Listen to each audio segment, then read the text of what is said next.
বড় মহাপুরুষেরা কোথায় যান সেটা নয়, কিভাবে যান সেটাই ইতিহাস করে তোলে। স্বামী বিবেকানন্দ ছিলেন এমনই একজন মানুষ যাঁর এক কথায়, এক স্পর্শে বদলে গেছে অনেক মানুষের জীবন। ছেলেবেলার সাহসী নরেন্দ্র। নরেন্দ্র ছোটবেলাতেই ছিল ভীষণ সাহসী। দরজায় বাঘ ঢুকলেও সে ভয় পায় না, এমনটাই বলতেন তার মা।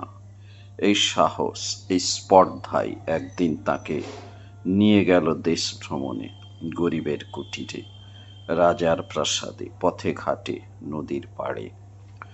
ঘটনা এক আমেরিকান কৃষ্ণাঙ্গ যুবক। শ্বেতাঙ্গদের অবজ্ঞায় ভেঙে পড়েছিল এক কৃষ্ণাঙ্গ যুবক। তাকে বললেন স্বামীজি, তোমার আত্মা শক্তিশালী, বর্ণ নয় তোমার পরিচয়।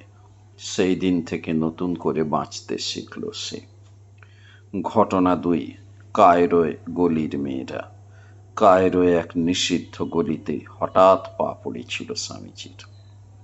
যাদের সমাজ ত্যাগ করেছে তাদের চোখে তিনি দেখলেন যন্ত্রণা। তার ব্যবহার, তার দৃষ্টিতে ছিল না ঘৃণা, বরং ছিল শ্রদ্ধা ও মানবতা। তারা বলেছিল, তোমার চোখে আমরা মানুষ হয়ে উঠলাম। ঘটনা তিন কাউবয় ছেলেটি। এক দুর্বিনীত কাউবয় স্বামীজির পোশাক দেখে হাসাহাসি করছিল। স্বামীজি শুধু বলেছিলেন, জ্ঞান পোশাকে নয়, মননে। তারপর যখন সে স্বামীজির বক্তৃতা শুনল, মাথা নত করে বলল, স্যার, আমি ভুল করেছি। সংগ্রামের জীবন, একবার নয় বহুবার পথে শুয়ে থেকেছেন, না খেয়ে থেকেছেন, ঠকেছেন, তবু পেছনে না ফিরে সামনে হেঁটেছেন।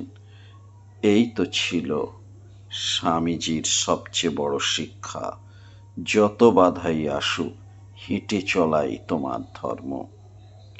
আমরা অনেকেই ভাবি একজন মানুষ কতটা বদল আনতে পারে। স্বামী বিবেকানন্দ প্রমাণ করেছেন একজন মানুষই পারে পুরো সমাজকে আলো দেখাতে।